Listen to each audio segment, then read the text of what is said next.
43. 42. 41. 40. 39. Number 1. 39. 38. 37. 36. 35. 34. 33. 32. 31. 30. 29. 28. 27. 26. 25. 24. 23. 21.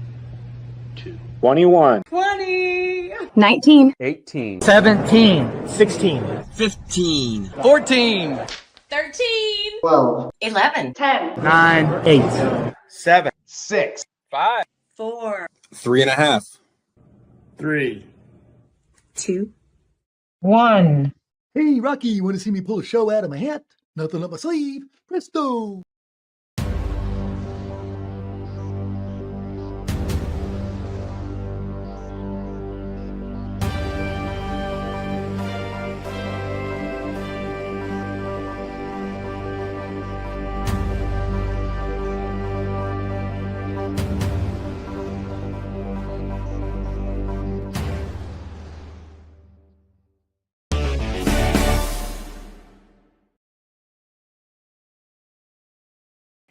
Welcome to the Mouthwash Talk Show, a minty fresh take on politics. I have my blue shirt on today because I gave my red one to Lucy this weekend. I just right off because you'd think I would have it together and I would have gotten Brad a blue shirt, but no, we had our big retreat this weekend. Tiffany couldn't make it, but Brad and Lucy and myself, we were down there at the Spiro Heraclianos. Spiro Heraclianos has a lake house, and we were able to meet down there. Me and Brad and I, where's my proper English? Brad and I, we polished off some Bud Lights, and I caught some crap from some of my conservative friends because they thought I was beneath me to drink that Bud Light swill, but it was quite tasty, and we had quite the conversation. So yeah, it was a fun time. We made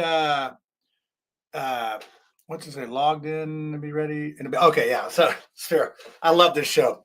I think people think that we get together and have a retreat and talk about the show and what we're going to talk about beforehand. But pretty much I start the show and people come in here, and I still don't see Mike Young in the back here. I know he has the link, and I know he's going to be here, I hope. But I want to talk about a few things before we go. And, I just find it interesting that people, I don't know, people are mean. I mean, they're the bullies, and they want to, talk bad about you. They don't even know you. And, I've had a few people on the social media, but I think they were a little surprised because usually I'm a nice guy. They say stuff about me, and there's old proverbs that don't answer a fool because it validates them.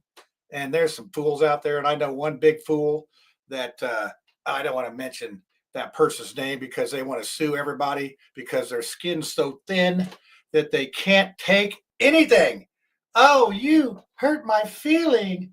But anyway, I digress. I just want to, I'm just going to serve warning to these people that have been, don't mistake my kindness for weakness, because I'm going to come at you now. And I think some folks found out about that today the hard way. They came at me, and you know what? I'm tired of them. I'm tired of these people that hate. They think they're better than everybody. They can't be associated with this person and that. Come on. This isn't the 8th grade. You guys are a bunch of mean girls. Get over it. But it's going to be a good show tonight. Hopefully I get Mike in here. I may have to do some text message in here, but I see the gang sort all here. Tiffany's not there.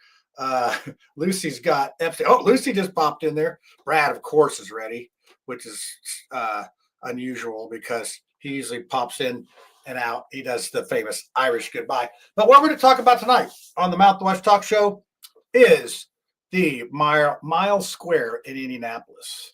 So Mike Young's proposing a bill. Mike Young is my senator right here in Wayne Township, and he is, as Whitty would say, based.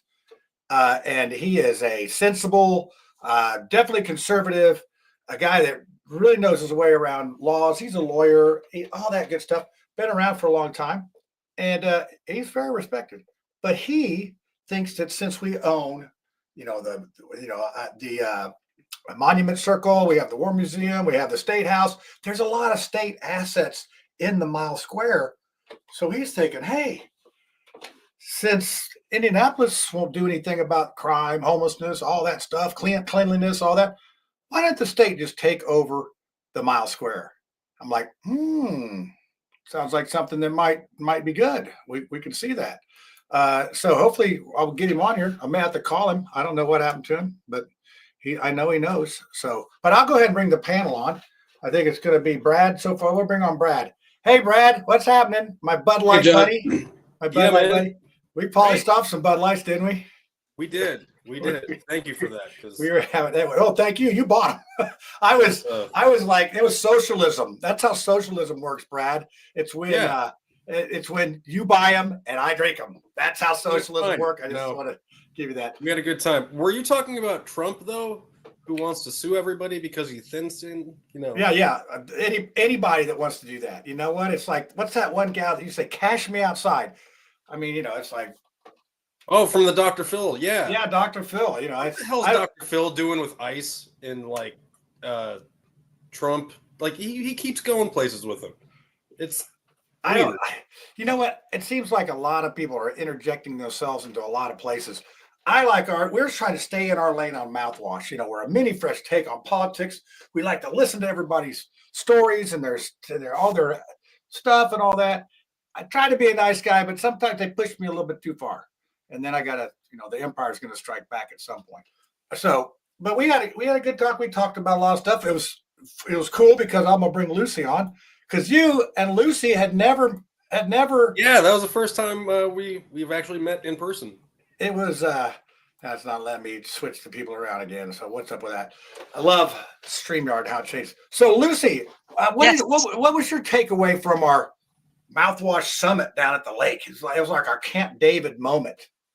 We are even smarter and better looking in person. Well,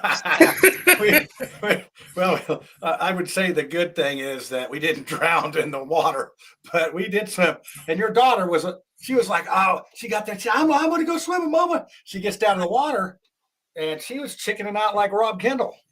She didn't want to get in, but she got in, and we had a fun time splashing around and we saw turtles though too. Yeah. Yes. That was when it was time to get out because they can legit come, snap off a toe or two. Oh, you're right.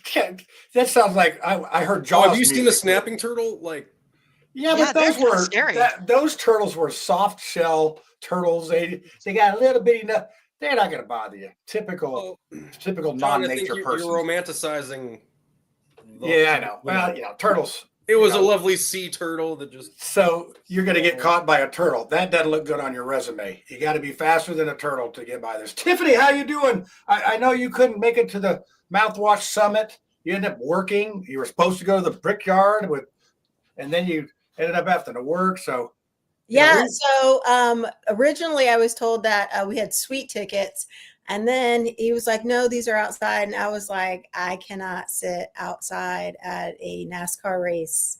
I have, for my people would have taken my card. So I was like, I cannot. So I could have done the suites, but I could not. I couldn't have sat outside. I think that's more of your fancy quality, than anything else. Fancy. Well, see, look at the size of that freaking glass that you just like.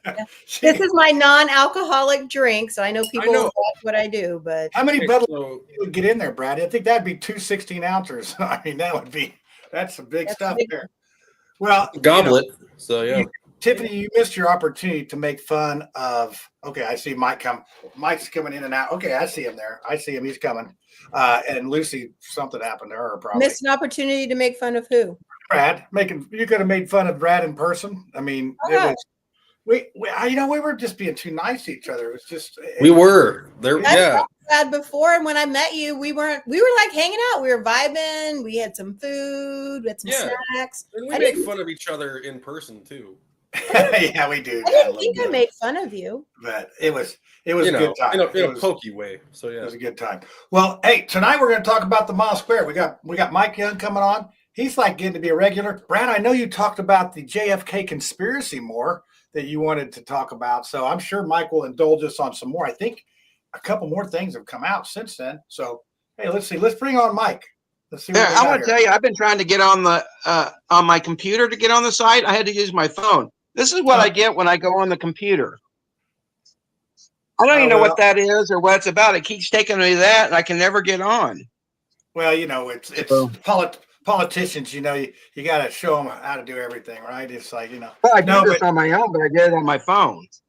yeah. Oh, hey, that's where you make it happen. You make it happen. So Yeah. actually, Mike, I was at a speaking event with Todd Rokita tonight, and I tell you what, he's got no filter. I'm going to say that he's got, and I Mike, you might do. get Do a I have a filter? Do I have a you're, filter? but No. you don't have a filter either. And maybe that's why I get along with both of you. But it's funny. He kept calling me chairman. I know anybody that Ah, Yes. that's funny. he is he's something else, but he does not have a filter, and he's a you know he'll tell you what it is and how it is, and that's rare. Rare to have folks like you and him that are out there, you know, speaking. Mike is don't compare Mike to Todd. Don't. Oh, don't do okay. that to him. Wait, Mike. Brad actually likes you. Yeah. Which actually, and I'm sorry. Like, Well, that I'm a dude is like- likable guy. I don't know why so many Yes. people hate me though. But Oh my gosh, you tell the best stories. Yeah. You're very You really do. And we hope that you might later on when we do conspiracy, we hope that you might have a little more stuff on JFK. Brad has actually done some diving into this. And actually, there's new stuff out tonight, but it started at 5:30 and I was gone, but I didn't have a chance to check it, so I don't know what is the new stuff. But well, that I is. just love that you're on top of it, though. It's only how many years? 60 years ago, pretty much is when that went down. So 62 years ago, this 62, November the yeah, I forgot I'm 22nd that old. Wow. at 12:30. It's I would say I would remember it, but I was only 2. I was only 2 years old. But okay, so we're going to talk about the mile square. So if anybody in our chat, as usual, we welcome you to ask questions. But what we're going to talk about is the mile square. Let's get these a little bigger. There we go. I like that better. And I heard talk. You know, they know about your proposal. Your bill that's coming up. So give us the what do they call that? The digest. Give us the digest of this. Well, it's basically to formulate a plan that where we can protect people within the mile square of Indianapolis, because it's. I mean, that mile square is a revenue generator for the state. It's also the first impression of people have of our state when they come in. We do a great job on conventions and stuff, and we just don't need 6 teenagers killed one weekend and 3 the next, and 4 people stabbed, and it just makes us look bad. And for whatever reason, the city just can't do its job. They're just not protecting people. So because the state has so much property, the state capitol, government center north, government center south, the state library, state museum, and another 2 buildings or so. We got the Monument Circle in between Meridian and Illinois, north of Ohio and south of North Street. We I don't know if you guys know this. We are second only to Washington, D.C. with war memorials Really? in the country. We like to fight with people here. Yeah, we like to win. That's the most important thing. So now anyway, we got that, building. and then we're paying for and with the outside counties too, except for Morgan County, the donuts, they're paying 1 penny on food and beverage to help pay for the convention center, Indians Ballpark, Lucas Oil Stadium, and also Bankers Life. But we're involved in all those. And that takes up most of the mile square. And I thought, well, we've got the Capitol Police, we got the state police, we got DNR, we got excise police. We've got enough law enforcement agency that we could cover the mile square and do everything the city would do. We pick up trash, get rid of the homeless people, and put them in a facility that can help them and keep them warm and make sure we provide them food instead of them living on the street and causing messes that we have to pick up and stuff. We got NDOT down here. We can do the roads, take care of the streets. We just won't take care of any of the county obligations, like the clerk's office, recorder's office, treasurer's office, assessor's office. They'd still do that because it's still the county. But for the mile square, it would be it's kind of built on Washington, D.C. The Congress is in charge of the District of Columbia, and they allow things to take place there, and they can write all the rules. They do have a mayor and a council. We would have something similar. We would have a commissioner and the board, and they would act as the mayor and the council. They would be appointed by the governor. Would have appoint the commissioner. He would have one appointment to the board. The Senate would have 2 appointments to the board. The House would have 2 appointments to the board.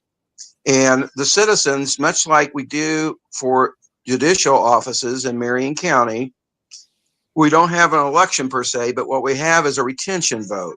So people will still get to vote on the commissioner and the board members. If they don't like the job they're doing, when they have the retention vote, they can vote them out. Replacement What's the would be terms? made by How long would the term be? Is that the same as the council, 4 years.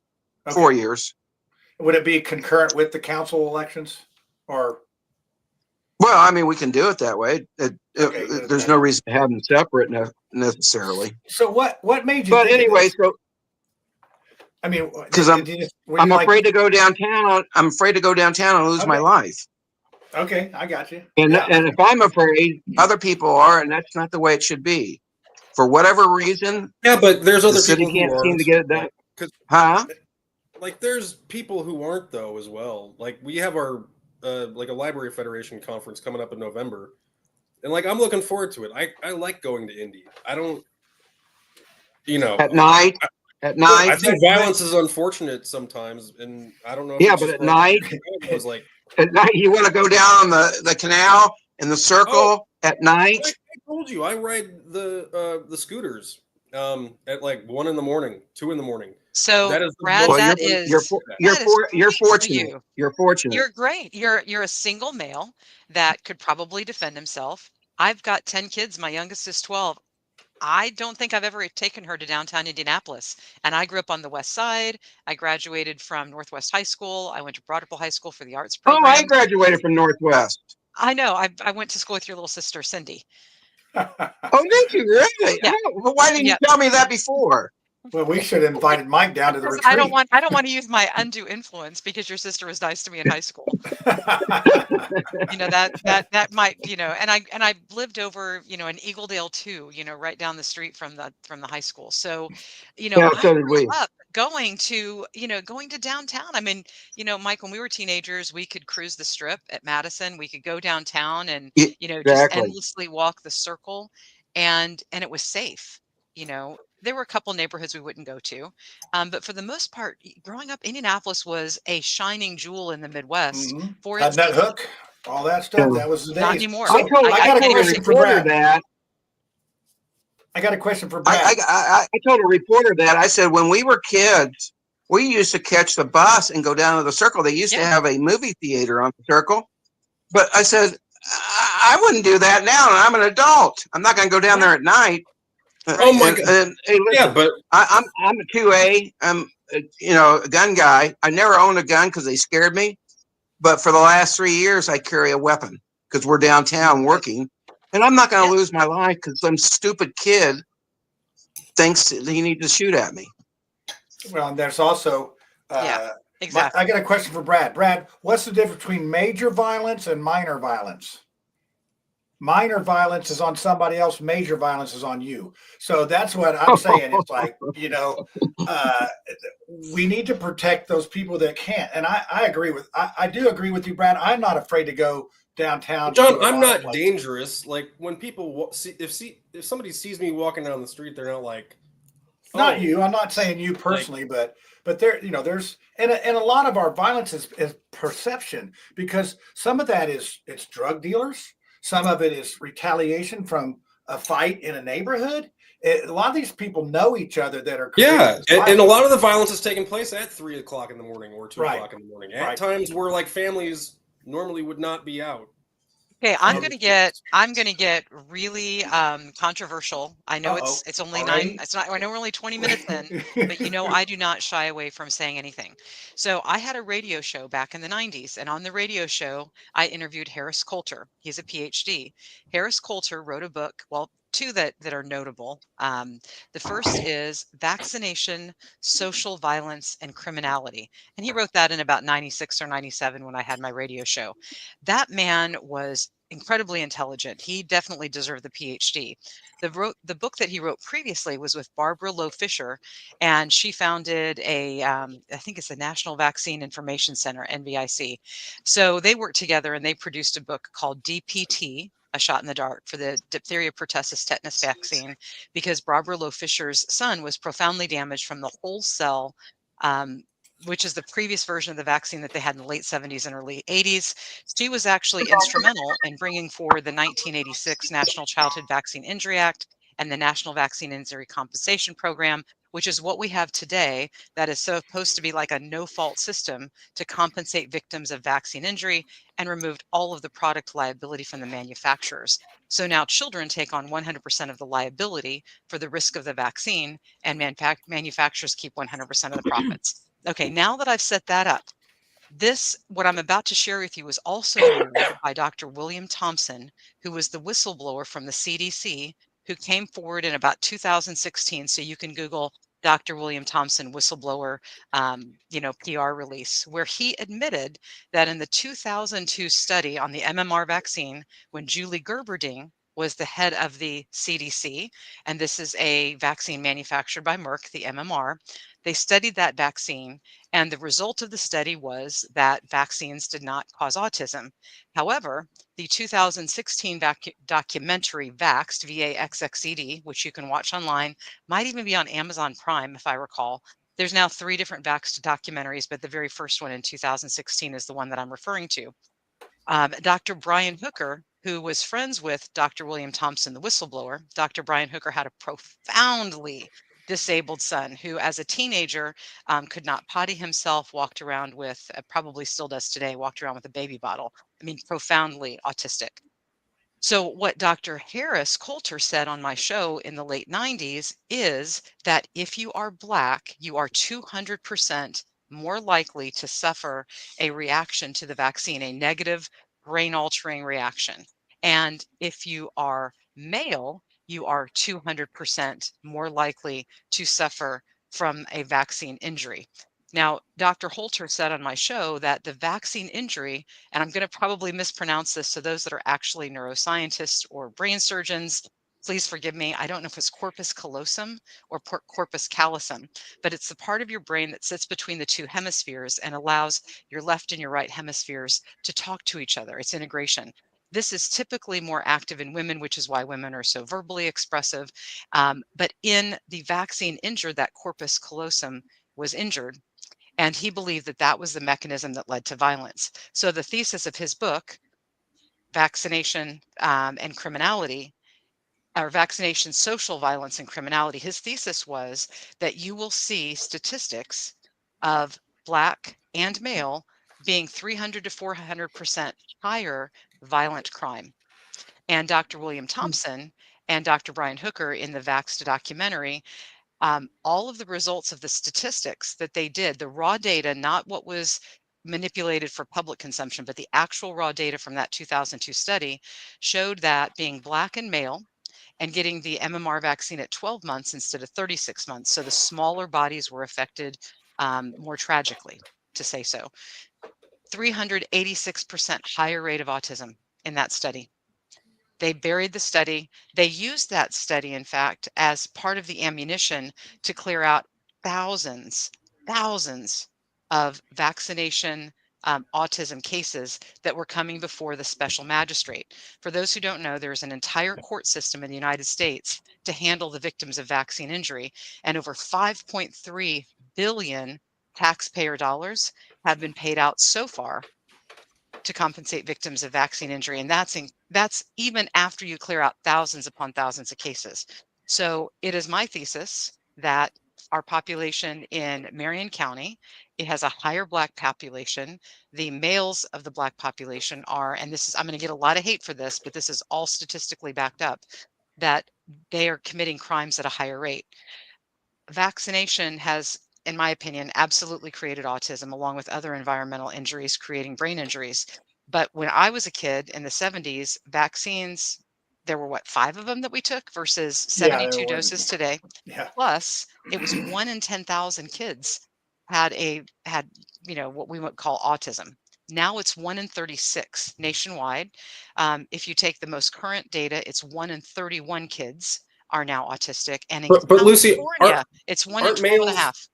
Aren't males more violent than females statistically? Yes, too? of course, because you have testosterone. Absolutely. Yeah, we need to ban testosterone, not guns, right? I mean, just saying. Well, but is it also making like these females like violent? Yeah, well, females are suffering the same damage to the corpus callosum that males are, but estrogen seems to have a protective effect on the nervous system, and testosterone either enhances the damage from a brain assault like vaccination or lead in the soil, or there's autism clusters down in Evansville because they burn a lot of coal, I'm sorry, coal, COAL. Now I thought coal was good. I thought coal was good for the state in that. I rode by the coal plant down there on Blue Ridge Parkway or whatever that is down in Martinsville. There was hardly no smoke coming out of that place. I could feel there are the a heat, lot though. of there are filters and scrubbers that they can put on those Yeah, plants. clean technologies really clean that stuff up. Yeah, it's not the coal-fired plants that were there when we were kids. So Lucy, what you're trying to say here, and I was able to follow that, which is hard with my ADHD. Yeah, that was a soliloquy. But so basically, our environment. I mean, I'm a big environment guy. It's who you're with, where you are, and how you and all that stuff. If you change someone's environment or you put them in a bad situation, you're going to have bad results.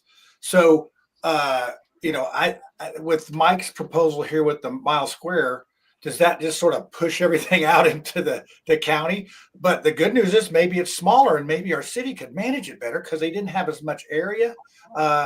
Is it just they don't have the resources? Is this? I just think we got. Well, the problem. Let me say this, Brad. I think really what you have to do, and I'm going to ask our legislative service agencies to do this. I think if you look at our city's budget, we know for a fact they claim the same thing. You don't have money for roads. But if you look at the woke programs they do spend money on, it's around $70 million. Now, I bet there's a lot more in there what they have. Instead of hiring police officers, they hire these do-gooders that go around and supposed to talk to a criminal and ask them not to shoot somebody. Or they want to put up these pup tents and have water in there for these criminals, some snacks, chairs and tables. If I'm a criminal, I'll probably go get the snack after I just shot somebody, but it's not going to keep me from committing a crime. And I think we're spending the money the wrong way. The only thing is, Brad, I don't know how much we're spending. Their budget, I think under Ballard, it just got to about $1 billion. Since that time, our budget's now $2 billion. We've got 16% of the state population, but our budget is about 20% if you averaged it out, the state to the city. And why would they be spending more money, percentage-wise, than the state is? How are they spending the dollars? I think that would be a great way to sell it, Mike, is to almost say, city, we're going to help you out, and you can use whatever funds you were going to use for this on roads to fix the potholes. Yeah, well, I mean, they're filling the potholes. I'm tired of seeing people complain about that. They're filling the potholes. It's just unfortunate that we've got year after year after year after year of potholes, and there's been no preventive maintenance. We should carpool more, Yeah, carpool more. So, how have you heard? Have you had any feedback, Mike, from city officials? Has anybody from the city councilman, anybody called you up and said, "Hey, Mike, you're crazy. What are you doing?" He's frozen. Or have any call just to work with you? I think it's a great idea. I think the district of Indianapolis would be a wonderful thing for the city.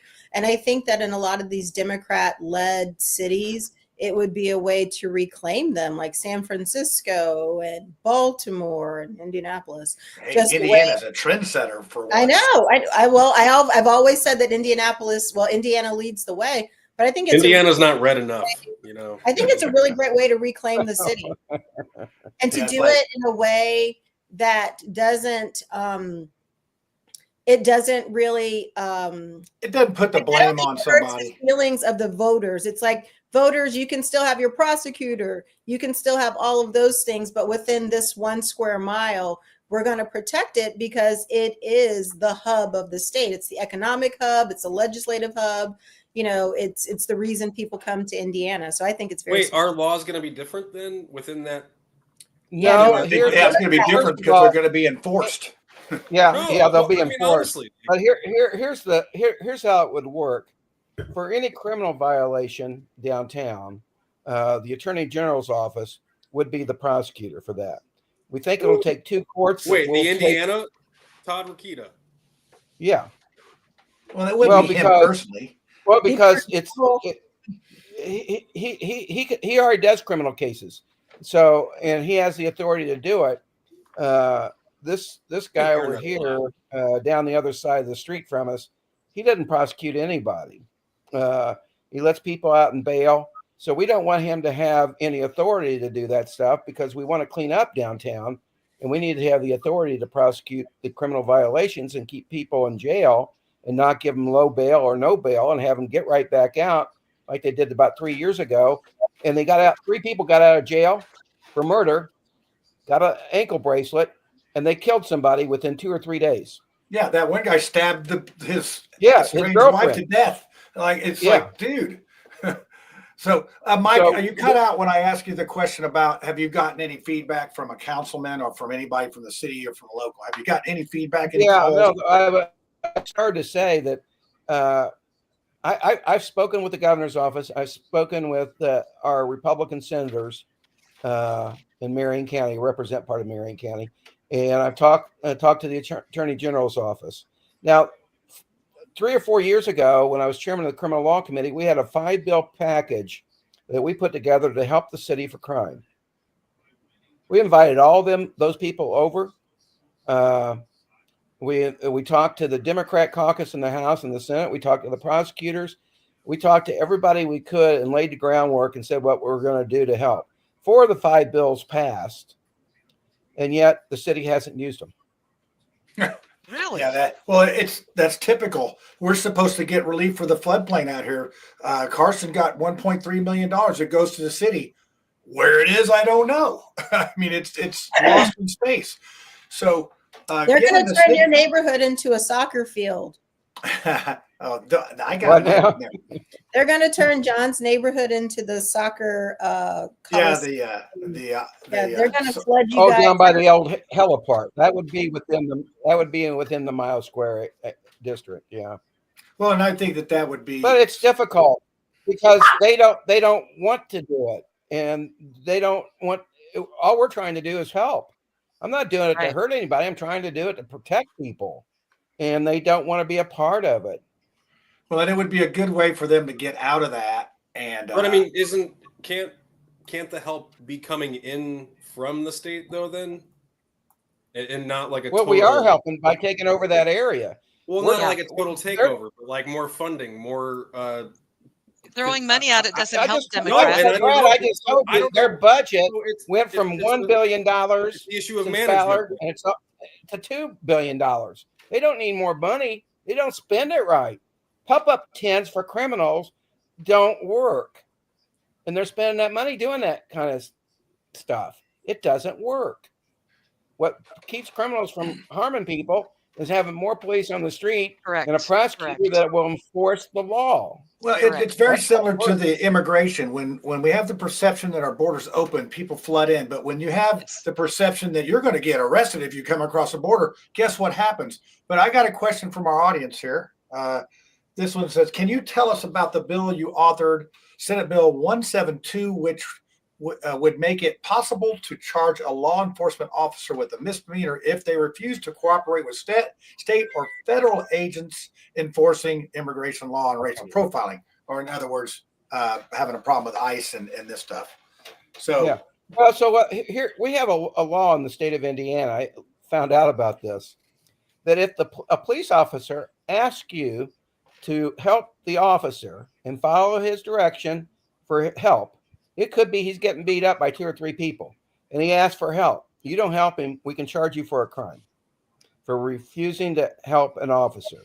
Now, But we if exposed it's 23 guys people with to a guns, I may not be like doing that. it, but I try to help an officer if I could. But it would be a crime if we did not help an officer when they requested help from us. It's a misdemeanor. But if an officer doesn't help ICE, which we have a state law that says, hey, officer, police departments, you have to help ICE. You've got to do it. But if you don't, does ICE have to identify themselves? Well, they wouldn't know it's ICE if they were going on a run. I'm not going to get in a car with somebody I or a don't name know. or like a number. Well, the police would know. I mean, they know who these federal guys are. The police know. I think there's some here right now. I saw something out on Lyndhurst tonight. Another question. So here. anyway, just to finish it up, if they don't help when they're instructed to do so by state law, specifically that you have to help ICE, there is nothing that happens to them. So what I'm saying is, what is good for the goose is good for the gander. If we could be held criminally responsible for not helping an officer, why isn't the officer not held up on charges for not helping what state law says to do? Can we just help remove that first ICE? one? Yeah. Now the only exception would be is if they had a policy, the total officer they couldn't do it, they get fired, or one of their supervisors told them they couldn't do it. Then the penalty would fall on them, not the officer themselves. I wonder if we don't want to get the officer. Yeah, I wonder if we're going to have. I don't think of us as. We've never been, as far as I know, been declared a sanctuary city. But as far as we stopped that. laws, Mike Delph and I had a bill. Mike Delph and I had a bill. I think it was 2014 that said you can't have sanctuary cities. Okay, that helps. The universities are going to have sanctuary campuses, and so in 2017, I got a bill passed that said you can't have sanctuary cities. But then these sheriffs are starting to be some St. Joe, Monroe County, and a couple others sanctuary sheriff's departments, and so that's why Rakita's going after them. We changed the law to allow Rakita to go after instead of a citizen bringing an action. Yeah, so the point is simply this: it's not fair to tell a citizen you're a criminal if you don't help an officer when he issues a legal order. But if we have a state law and you won't follow it, it's okay for you to break the law. That's not right. Yeah. So Slick Witty has a request: as long as the Mile Square Police have their uniforms designed by Hugo Boss, that you just leave it up to Witty to come up with something like that. Well, I don't know who Hugo Boss is, so I'm out of the joke. Just I'm a Tar Heel. I would prefer Alexander Julian with a little Argyle down the sides. Yeah, that would be work. So you would design the uniforms? Oh yeah. Oh yeah, that's definitely a Tiffany's wheelhouse. She might even make up a line of moisturizers to go with it while you were in the clink. Well, just to follow up on Brad's point, I tell you what, I don't like to see our officers.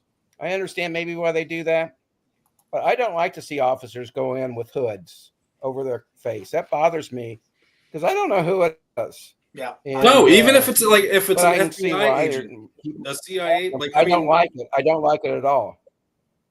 I feel like every other organization identifies themselves and has some sort of, like we live in a time of total body cam footage now. Well, they do identify themselves. They have their badges on their uniforms or on their vest or on their shirt. It says ICE. It says police. It says FBI. My problem is, I think what yours is too, Brad, because they do have their identification. It's the covering of their face. It looks like a Banana Republic. Yeah. It's like coming in and taking his citizens away, and you never see him again. And it's like, and I don't, and to be, because I have friends, but they do have, and I don't want anybody doxxed or because I don't see the difference in what one law enforcement agency is doing to another, as long as they're enforcing a just law. Like I don't, that's the issue. It's the word "just." A just law. See, that's where it's allowed for interpretation. It's just enforcing the law because they are law enforcement. It's not for anybody to decide which laws are just. They are just the laws. So basically what you're saying And is that's the problem we have with our prosecutor. He's Hurts when deciding I'm which right, laws Dad. he's going to prosecute and who's not. well, I think we have prosecutorial discretion, and I get that. No, John. Discretion comes on a case by case basis. Right. What he's doing is he's saying, I'm not going to enforce these legally passed statutes. I'm not Like going to do it. marijuana. I mean, That marijuana. is not discretion, as the 1903 Supreme Court case says.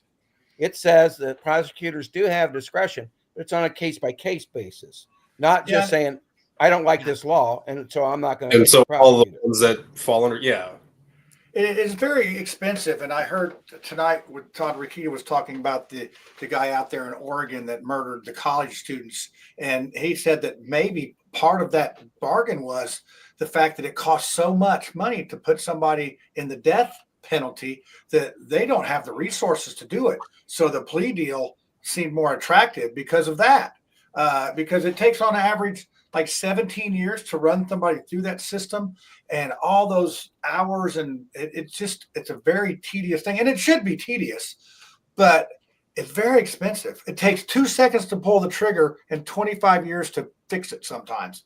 And to me, that's where the big mismatch I guess we just got to work. Everybody knows when the appeals are up and when they're due, Right. and they just spread it out because they get their client. But we can enforce the rules on appeals. We have a timetable for appeals, and we can use it. We ought to do that, and we shouldn't be buying this cocktail of different chemicals to kill people. It costs $1 million.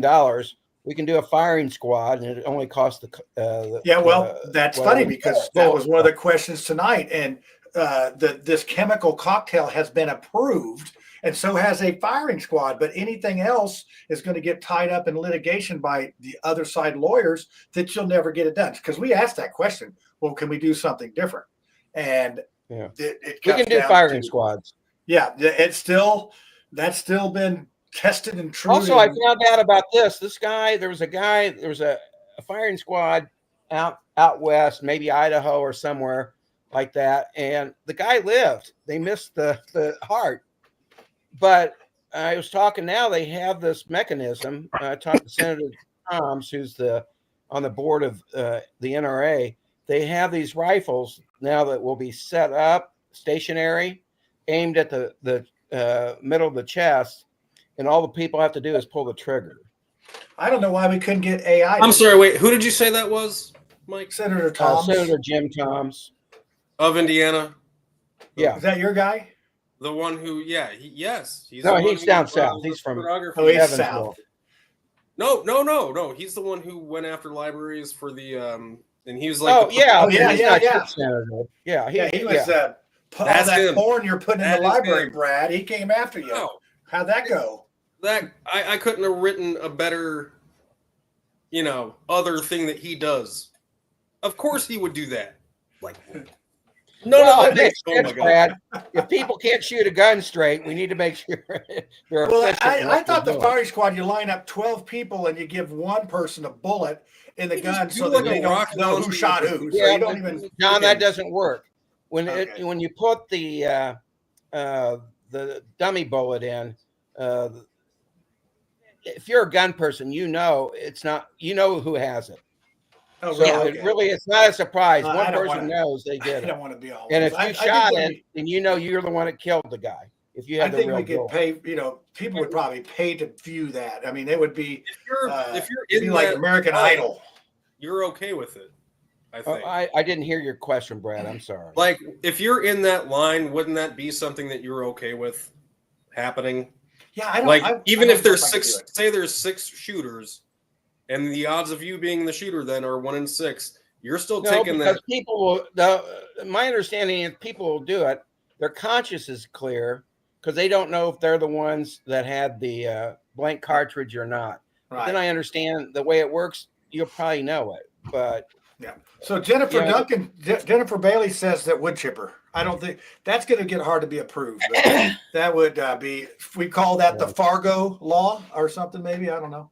I couldn't do it whether I had to do the chemical or shoot a rifle. I don't know, but I think I think if it was a switch, I could, you could like, wait a second, the liberal wants to flip the switch here. What's up with that? You guys are like disregarding like the most awesome way in movies and in just flip. You're thinking of the big Frankenstein switch, but let's face it, there are enough people with psychopathy. There are enough psychopaths that would not feel any kind of conscious, remorse. I would be happy to pull that trigger. I don't know if I can do it. You. I mean, maybe I'm not. They killed one of my family members or something. Maybe I don't know. I don't want to think about that. No, Adam said that my point's well made. We've got a psychopath. There can still be a psychological effect from participating, but that's it. Like those 6 shooters don't have to participate.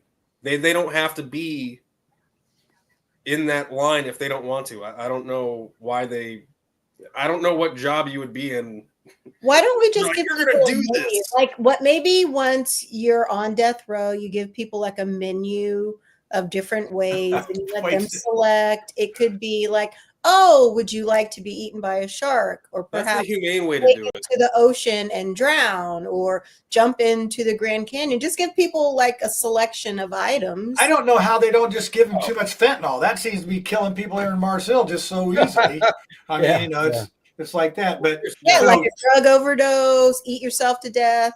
Just give people.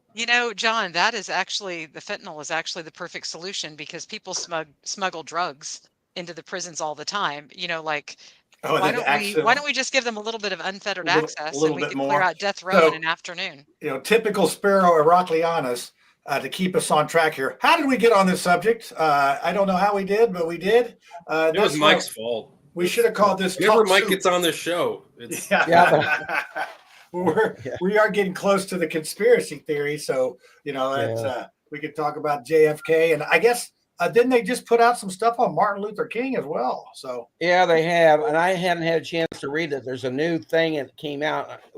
I haven't had a chance to look at it, so there's more. It's there's more to it. I mean, we now know the CIA was involved more than what they said. We now know the 60s was a lot of CIA. The CIA was being dishonest about Yeah. So if they would have just sat down and had some how did they even all good. Oswald actually was their employee. He did work for them. One of the masterminds for their dirty tricks was in charge of the New Orleans stuff he was working on for the pro Castro stuff.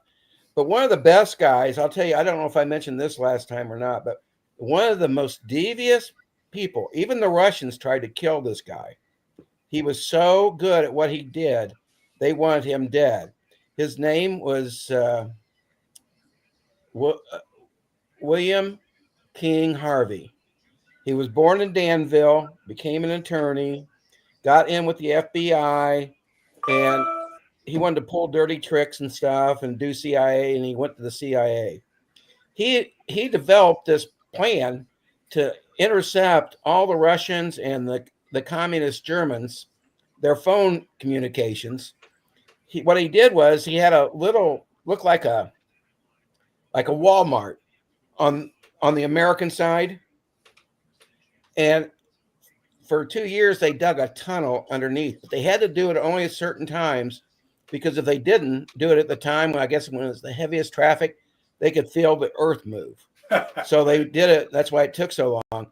But they did this tunnel, and they were all the way into the Berlin side on the Russian side, and they were able to tap all these phones. They knew what the Germans and the Russians were talking about every day. That's awesome. And it was the most, it was Reagan amazing what he was able to do. He did all these things. But he was so good at this, the Russians knew that he was the guy that get anything he wanted. He'd figure out a way to do it, and they wanted him dead.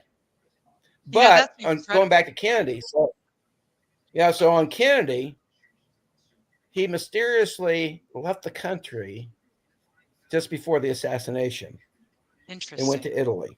Is that for an alibi, or? And he was,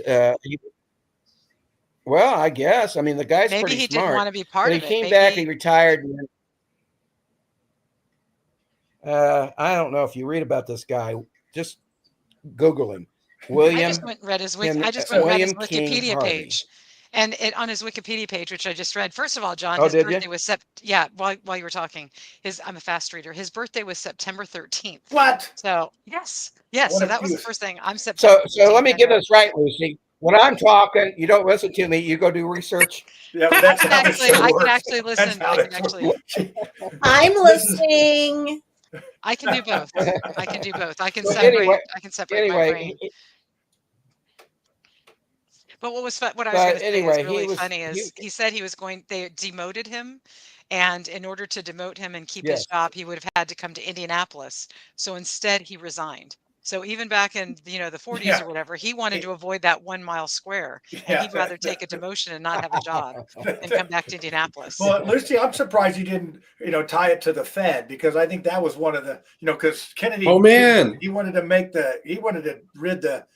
take away the International Bank and the Fed and all that. Is that correct? Yeah.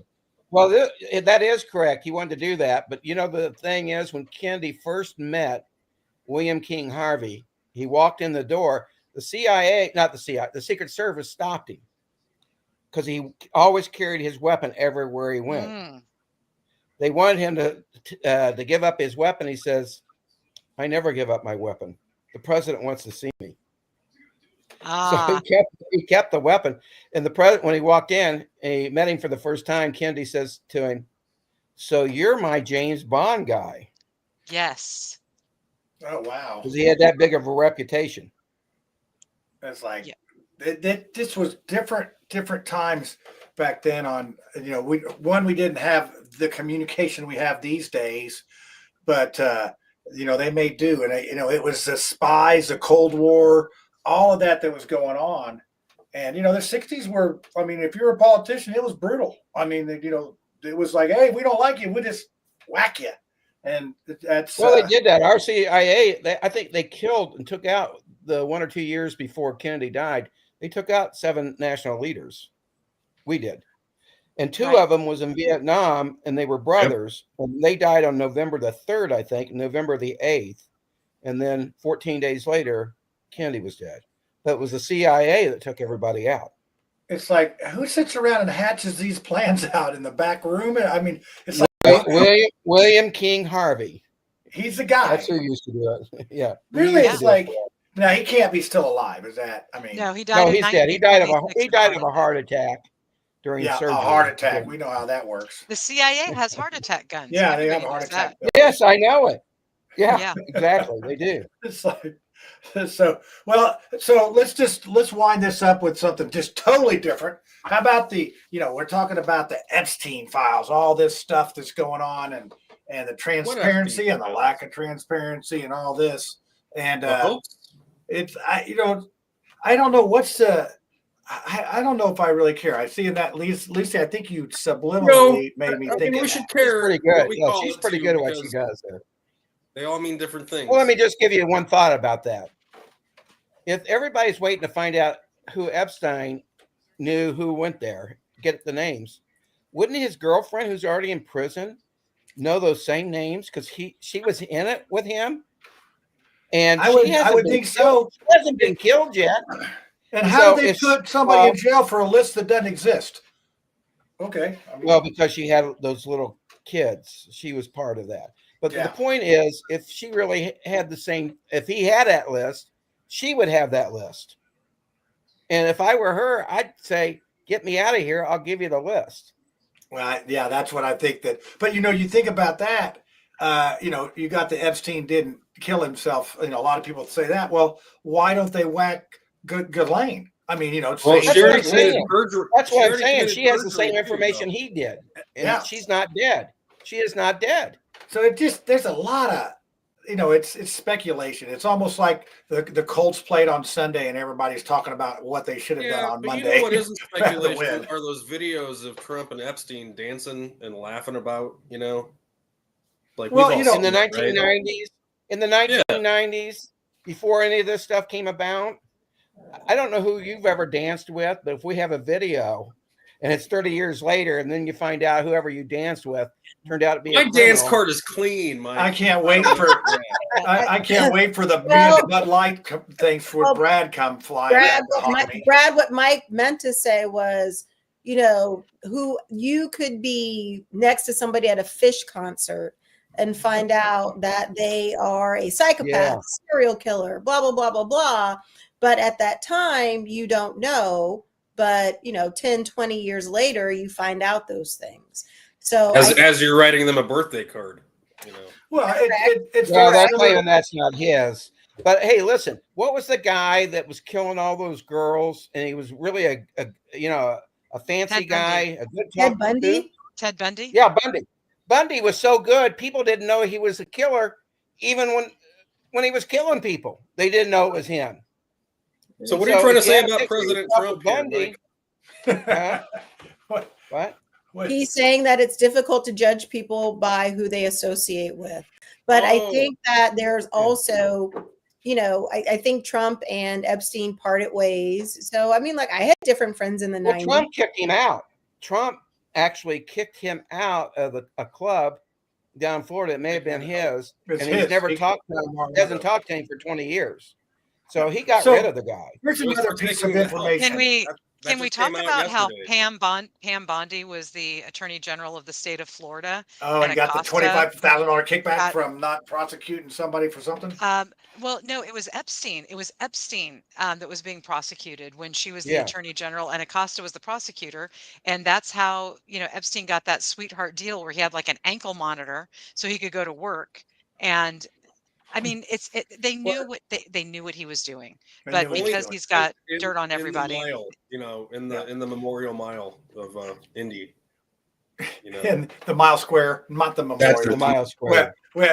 Mike, you're gonna have to rename your bill so Brad will understand it to the Memorial Mile now. So no, but if you think about it, back in the 70s when Trump was building Trump Tower and these other places, the mafia controlled the construction. Any job that was over $2 million, the mafia got their fingers in it. So Trump had to deal with the mafia because his stuff was bigger than that stuff. But that's just how the game was played. And you think about Epstein, he would get dirt on somebody and then he would blackmail him, then he'd have $1 billion and he could, buy this influence and pay for that. And it just got to be a big old Why didn't rich people warn each other about that guy though then? No, I think they all it's just but I think they were sick people, Brad. I don't These think people that they were would sick. warn. Yeah, I don't think that they would warn people, but I think that once you are very, very rich, then you get to a point where you can do and buy anything you want. And then you really get into your head and then you're doing shit you shouldn't be doing because you can. And I think that's where Epstein fit into a lot of people's lives. He was able to give them an opportunity to do things that was way outside of the norm, very exclusive and private places, and he could manage that for them. But you get to a point where when you've got so much money, you don't need another car, you don't need another house, you need a crazy whacked out experience. Yeah, it's like teenagers saying they're bored and then they get in trouble. So, but I don't know. To me, whatever it is, it's sick. It's very sick. Yeah, it is sick. It's like it just it's funny because we didn't have back in our day, the 70s. If where Mike, you're a little bit older than me, we didn't have cell phones in our face. We didn't have. Oh, it would be even worse. Like I don't know how anybody in my generation would become president because. Like you said, Mike, and Tiffany, like cell phone videos. Like there's probably videos of me doing dumb shit. Oh, I got 2 or 3 of them. You're never going to get anywhere. As soon as you start going, I'm boom, put them on you.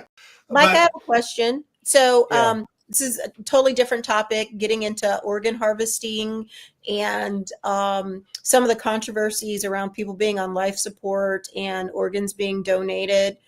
What are your thoughts? And do you think we need any legislation in Indiana to protect people? Well, we'll have to look at that. I did see it. I don't know if this is the same thing you're talking about. I've seen now 2 or 3 times just recently about reports of how this organ harvesting, when they get them, they're not using them on known don't take this as the gospel, because I don't We're know. I'm clipping just it. telling you about that they're using. They won't give organs to certain people based on their political beliefs. I I would saw not be that too. surprised at that at all. Yeah, I saw that. And so, if that's the case, we have to do something. It's kind of like what they did down in North Carolina. I don't believe the girl that they got. But how would they know that, though? Like, by the way, just social media. Just look at your social media, Brad. Everybody knows you like Bud Light. They're the one. Like, but doctors are the ones deciding this. I just mean. No, they're not. No, they're not. No, there's a group back. The doctors only do the work. They don't decide. They have a committee that makes. Can we do a show on this? By the way, just like a whole. Well, we could, but I mean, I'd have to educate myself on. On this. No, me too. But that's why I just wanted. Yeah. Well, this is now why Mike's on our panel all of a sudden. In Kentucky. No. Don't curse the poor man. Yeah. So, but the issue is, they knew in North Carolina, and anybody who had a Trump sign, they wouldn't help. Oh yeah. It wasn't the girl. It wasn't the girl that was down there who was actually doing the day-to-day work. Her supervisors told her not to do it. So it was a higher up group that was telling her not to go to people that had Trump signs after the hurricane went through. That's horrible. There's people. Oh yeah, like that shouldn't matter. Yeah. In times of emergencies, like I just don't understand it. I would like to comment on what Adam just said. Did you know that under Indiana law, if you decide to have the organ donor mark removed from your driver's license, it does not remove you from the organ donor list? I know this because I went to the organization and removed myself from the organ donor list. So I took that step beyond just simply saying, hey, take it off my driver's license. People need to know that you have to take that extra step. And even then, it's not a guarantee. I mean, you know, Well, the idea.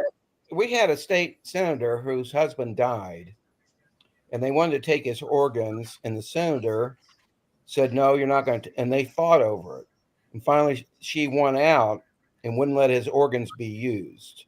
There was some issue, and she was really upset. What's the fight if she says no? I mean, was he listed as an organ donor? It's insanely profitable. You're worth more dead than she's alive. in charge of the body. At that point, it's probate, and she would be, as the wife, she's the one that's in charge. But when she's on the organ donor list, does that override stuff, or how does that work? Well, in this case, it did, because she refused to let him use the organ. But if it's your dying wish to do that. No, it doesn't. No. There is a federal law, and Mike, you can correct me if I'm wrong on this, but a federal law was passed to presumptively make people organ donors. So you are presumed to be an organ donor. There was a woman that I was reading about her case with her 16-year-old son, and they presumed that he would be an organ donor, and she was able to fight it based on the fact that he was a minor. But for other people, yeah, totally.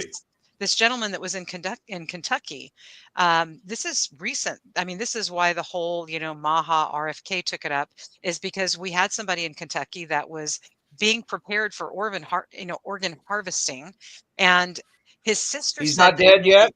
Wait, no. In fact, I think it was 2021 that this happened. So this has been going on for a long time, and he woke up. So he had.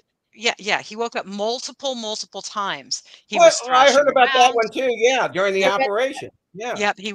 He was thrashing around beforehand, and they said, "Oh, it's reflexes." So what they do is they give you paralytic drugs. They don't put you under general anesthesia when they're harvesting your organs, because they're concerned about the viability of the organs, not whether or not you experience any torture or brutality during the procedure. And so if your kidney dies, we don't say your kidney dead. We give you dialysis. If your liver dies, we don't say that your liver dead. So if your brain often it can actually recover, just like any other injury. So this poor guy, on his honor walk through the hospital, had his eyes open. He was crying tears. He looked at his sister. No.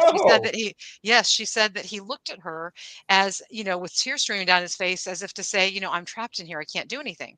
And that's what a lot of people don't realize, is that the organ procurement process is a sales process. It's a manipulation process. And they, as soon as they can get that a lot of money to these hospitals. Yes. It's worth a lot. One person can help like 17 people, something like that. 17. So one person can be carved into pieces, and 17 pieces can be used to create profit. Eyes. Yeah. that's my thing. As long as you get the choice and it's not presumptive one way or another, Well, that issue Brad, is a minor. If anybody tried to touch one of my sons, like that's some bullshit. Right. Oh yeah. That is Yeah, your but parent, you do whatever. I Yeah, think the other part of it is that like it's what kind of information they're giving you and that highly emotional time, yes, what Yeah. they're hiding from you and Yes. what's going on. I think I was reading the article, I think it was in the New York Times, and there were instances where they had to stop the harvesting because the person was not dead enough to No, take they their weren't. organs. And that is seriously a problem, you know. And it's, and you know, we paint it as this noble, wonderful thing, and it truly is. You know, if there's a motorcycle accident and something happens, and you know, blah blah blah. But if we're just harvesting to make money, to They are. you know, or They are. people who are healthy, you know, it's interesting. I was at I don't know if I was at a Fever game, and they were like, if everybody here, you know, it's organ donation recognition, and if you're an organ donor, stand up. And I was thinking, are you crazy? Are you crazy? Why would you stand up? Why would you be in this large venue and Tiffany, stand I up need you to and do identify this, and yourself as an Lucy organ too. donor? If you We're can not get gonna the come information get you. down, or Tiffany get it to me, I'll look at that. Just send me the information you've Yeah, got I will. about that issue. Yeah, And then I'll take a look at it. lately on the WNBA, they could do wig donations because that one, I don't know. I that to me it's They like kicked somebody out of the game because they were laughing. I'd be gone. I'm sorry. That would be embarrassing. That'd be almost like, it reminds me of my time when my sister was going to go out roller skating and she flips her skates over her shoulder with just her t-shirt on without an overshirt. And she's walking down the street going all proud and everything. I say, hey, Jen, where's your shirt? And she went, and then had to run back home. So yeah, it would be Do you guys embarrassing. mind if we're done, if I take off? Because my daughter called while we were on the show. I told her I'd call her back. No, that's fine. thank I you was for getting coming, ready to. Mike. I was getting ready to pull the plug anyway on this thing because. I'm sorry. I'd say pull the plug, but we're going to donate this show and its organs. As you go, Mike, I'm going to play our preview for next week because, Mike, we have Andrew Ireland coming on, and guess what? It's going to be Jerry Lopez, Indy Spanglish, is going to host, and I just get to sit back and push the buttons in the back. So that'll be fun. But we do appreciate you when you come on. We talked about. We may need to change the name from Talk Soup instead of Mouthwash, because we talked about a lot of stuff. So let me hit this real quick, and Mike, you can bug out. And thanks for coming on. All right, no problem. Now, how do I get out? Thanks, of this? Mike. I'll get rid of you. Bye. Okay.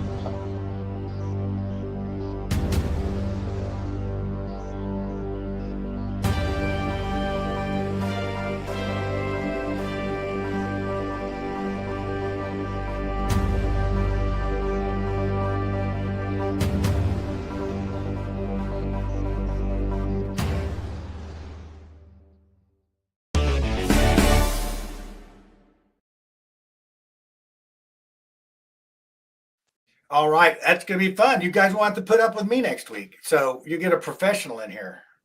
Tiffany, are you not thrilled? How's that going to work? I don't know. We'll find out. Maybe we're getting the comments and light Lopez up the whole time, like Lopez did to Greg. So, but a good show. I mean, we talked a lot of stuff. So I'm going to go around here and we'll close it out, and I'll start with you, Tiffany. Well, you're not paying attention. I'll start with you, Lucy. What do you think about the mile square thing? What do you about our topic tonight? What do you think? Is that a good, bad, or ugly? As somebody that grew up in Indianapolis at a time when it was safe to go downtown, and who now is an adult, I don't take my daughters and I don't take the things that I love downtown.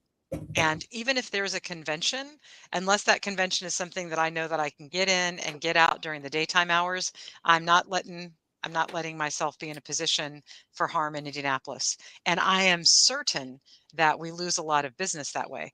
People would not come into our town because of, and the worse it gets, the more revenue we're going to lose. Not that revenue should always be the driving factor, but it's just an indication that people won't come down. So police presence is something that deters crime.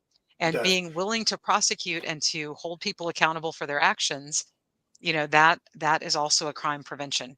Yeah, and I heard I'm in favor. Yeah. So recently, the northwest quadrant of the circle sold for like for a bunch of millions less than it was. Oh yeah, they just sold it for a ridiculous amount of lower amount because they wanted out and they took a haircut to get out of it. So Brad, what do you think? I mean, you ain't scared of nothing. I ain't scared of nothing. But what do you think and about I mean, I went to a concert on Wednesday night last week at the Egyptian Room. I love that place. I don't, and I'll go to an Indians game. I'll go to a Colts game. Like that's the thing. As long as I'm going there for a reason, that's the issue. I think. Like last time, I think.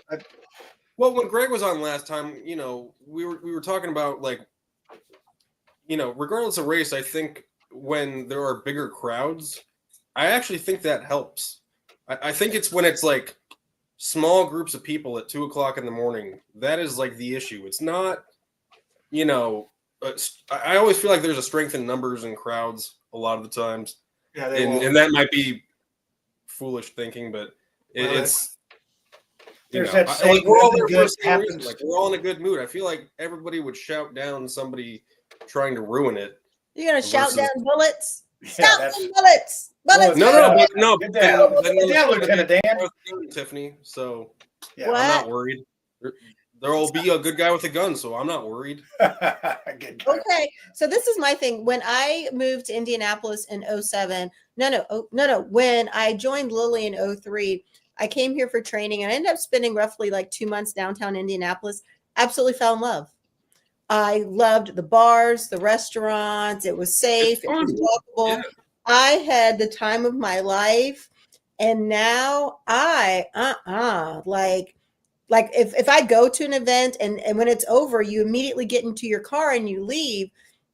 And one of the things that the crime in Indianapolis has done, it's allowed our suburbs to surge. So we've got fine restaurants in Carmel and Fishers.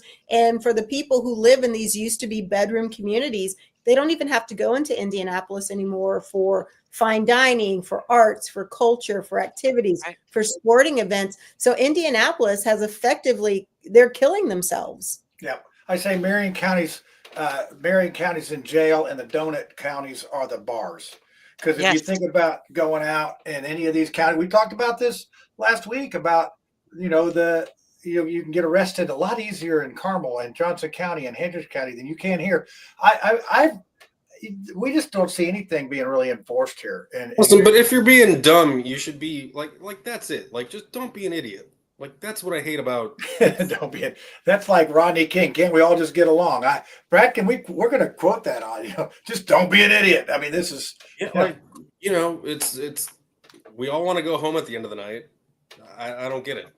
I don't wants to go home at the end of the night. For some people, it's a badge of courage. Remember when Greg was on, we were talking about the crime and lawlessness, the gun violence, the shootings, and how those kids who witness that don't get the kind of counseling that they need, so it becomes normalized. And so if you've got a gang of 20 people and then on Wednesday you're 19 people and then Friday you're 18 people, these kids, they don't understand the permanency of life because they're not seeing that, and they've been desensitized to it and they've normalized it.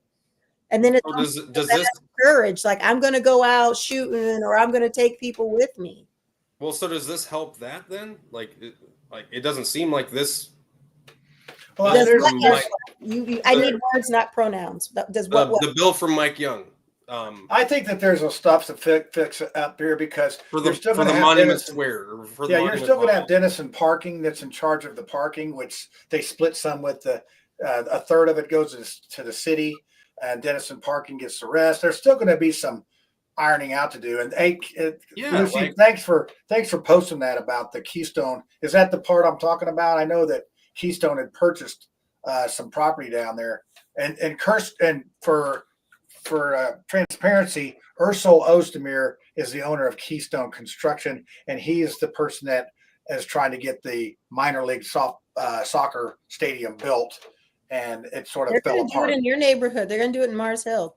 I got an idea. I'm going to make a big retainage pond to get us out of the floodplain, and I'm going to put 2 soccer fields in that because it's not going to be flooded. It's going to be basically a They're not grass. gonna fix your floodplain until they're going to treat your Oh, I'm neighborhood fixing that the same floodplain. way they did the fires in California. They're going to flood y'all out. I And know. then Well, that's what. they're going to fix the infrastructure and put in some type of premium amenity. Yeah, I can't wait. But I got some pretty scrappy neighbors here. It's going to be tough for them to get us. And our neighborhood is. There's always that one house that's in the middle of some great metropolitan area. Yeah, there's that one in New York. They built that whole thing. Yeah, there's always one holdout, and I'm sure that we may not have much here in Marsville, but by gosh, it's ours. So I heard something really interesting today. So we had our Fishers GOP meeting tonight, and we went to the Hamilton County Hilton. Some people call that the jail, but it was very, very nice. And I can talk forever about our jail. But one of the things that was interesting was one of the deputies was telling the administration that a problem is that oftentimes the judges will do the paperwork and they'll write in cursive. And oftentimes there are other administrators or young officers who cannot read the cursive. And Indiana quit teaching cursive in schools in 2003.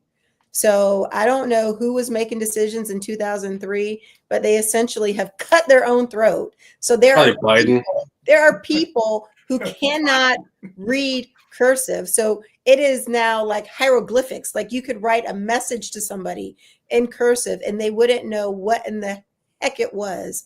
So I don't know why we went to war against cursive writing, but it's going to come back and hurt us very, very much, because what somebody said was there's a generation of kids who cannot read some of our founding documents. And I will leave that there.